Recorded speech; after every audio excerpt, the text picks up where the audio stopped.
Assalamualaikum warahmatullahi wabarakatuh. Yang terhormat Ibu Dewi Febriani, SEMSI, selaku dosen pengantar hukum bisnis dan regulasi. Saya Dina Febriani dengan NIM 22043036. Saya akan mempresentasikan tentang kepailitan dan penundaan kewajiban pembayaran utang. Pengertian kepailitan. Kepailitan berasal dari kata pailit, yang artinya segala sesuatu yang berhubungan dengan peristiwa atau keadaan berhenti membayar utang-utang debitur yang telah jatuh tempo.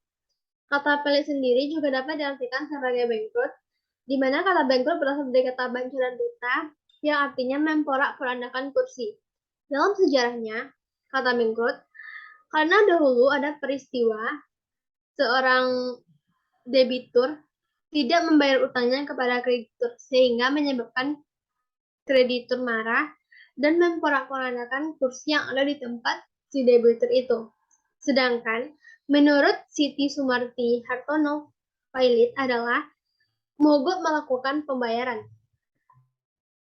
Sedangkan dalam pasal 1 ayat 1 Undang-Undang Nomor 37 Tahun 2004, kepailitan adalah sita umum atas semua kekayaan debitur pailit yang pengurusannya dan pemberesannya dilakukan oleh kurator di bawah pengawasan hakim pengawas.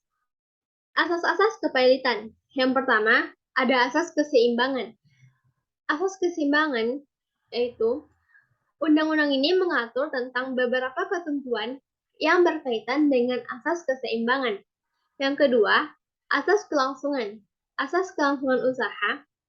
Dalam undang-undang terdapat ketentuan yang memungkinkan perusahaan debitur yang prospektif tetap berlangsung. Yang ketiga, asas keadilan. Asas keadilan ini bertujuan untuk mencegah terjadinya kesewenang-wenangan pihak penagih atau kreditur dalam menagih tagihan masing-masing tanpa memikirkan kreditur lain. Yang keempat, asas integrasi.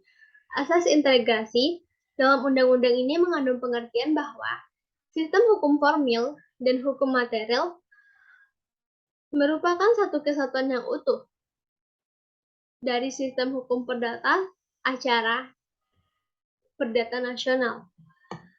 Syarat-syarat yuridis agar debitur dinyatakan pailit. Dalam pasal 2 Undang-Undang Nomor 37 Tahun 2004 dapat disimpulkan bahwa ada beberapa syarat yuridis agar seorang debitur dapat dikatakan pailit. Yang pertama, adanya debitur yang tidak membayar utang. Yang kedua, adanya lebih dari satu kreditur. Yang ketiga, adanya lebih dari satu utang. Yang keempat, minimal satu utang debitur sudah jatuh tempo. Kelima, minimal satu utang sudah dapat ditagih. Dan yang terakhir, pernyataan pailit ini diputus oleh pengadilan niaga. Tujuan dari kepailitan adalah untuk melakukan pembagian antara para kreditur atas kekayaan debitur oleh kurator. Kepailitan dimaksudkan untuk menghindari terjadinya sitaan terpisah atau eksekusi terpisah oleh kreditur dan menggantikannya dengan mengadakan sitaan bersama sehingga kekayaan debitur dapat dibagikan kepada semua kreditur sesuai dengan haknya masing-masing. Dasar hukum kepailitan.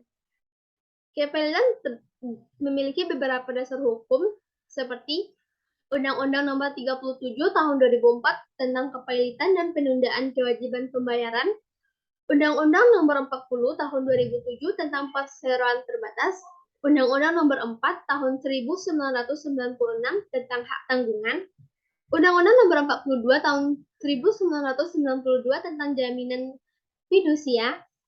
Pasal-pasal yang terdapat dalam Kitab Undang-Undang Hukum Perdata yaitu pasal 1131 sampai 1134 dan banyak undang-undang lainnya. Pihak yang dapat melakukan permintaan kepailitan yaitu kreditur.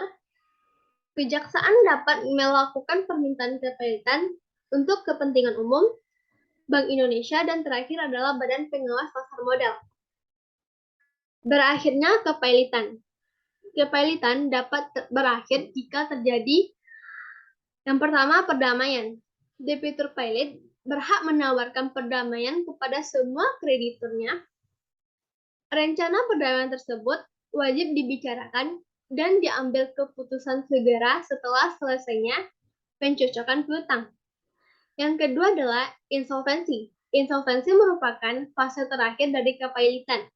Insolvensi adalah kejadian di mana harta kekayaan pailit dijual atau dilelang di muka umum dan hasilnya akan dibagi kepada para kreditor sesuai jumlah piutang yang disahkan oleh akor.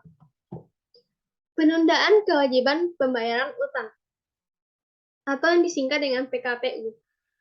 Penundaan kewajiban pembayaran utang ini merupakan periode waktu tertentu yang diberikan oleh undang-undang melalui putusan pengadilan niaga, di mana dalam periode waktu tersebut para kreditor dan debitur diberikan kesepakatan untuk memusyawarahkan cara-cara pembayaran utang-utangnya dan memberikan rencana perdamaian terhadap seluruh ataupun sebagian utangnya, termasuk apabila perlu merestrukturisasi utangnya tersebut. Dasar hukum PKPU, yaitu Undang-Undang Nomor 37 Tahun 2004 Pasal 222 Ayat 2. Dinyatakan bahwa debitur yang tidak dapat atau memperkirakan dapat melanjutkan pembayaran utang-utangnya yang sudah jatuh waktu dan dapat ditagih, dapat memohon penundaan kewajiban pembayaran utang dengan maksud mengajukan rencana perdamaian yang meliputi tawaran pembayaran sebagian atau seluruh utang kepada kreditor. Pihak-pihak yang dapat mengajukan PKPU yang pertama kreditur, kedua debitur, dan terakhir adalah Bank Indonesia. Berakhirnya penundaan kewajiban pembayaran utang. Yang pertama atas permintaan hakim pengawas. Debitor selama waktu PKPU bertindak dengan itikat buruk dalam melakukan terhadap hartanya. Debitor telah merugikan atau mencoba merugikan kreditornya. Yang kedua, debitor melakukan pelanggaran pasal 240 ayat 1 UUK. Yang ketiga, debitor lalai terhadap tindakan-tindakan yang diwajibkan kepadanya oleh pengadilan pada saat atau sesudah PKPU diberikan. Yang keempat, selama waktu PKPU, keadaan harta debitur tidak lagi memungkinkan dilanjutkannya PKPU. Dan yang terakhir, keadaan debitur tidak dapat diharapkan untuk memenuhi kewajibannya terhadap kreditor pada waktunya. Berakhirnya PKPU yang kedua adalah atas permintaan satu atau lebih dari kreditor, dan yang terakhir atas prakarsa pengadilan niaga. Baiklah, sekian presentasi dari saya. Terima kasih. Wassalamualaikum warahmatullahi wabarakatuh.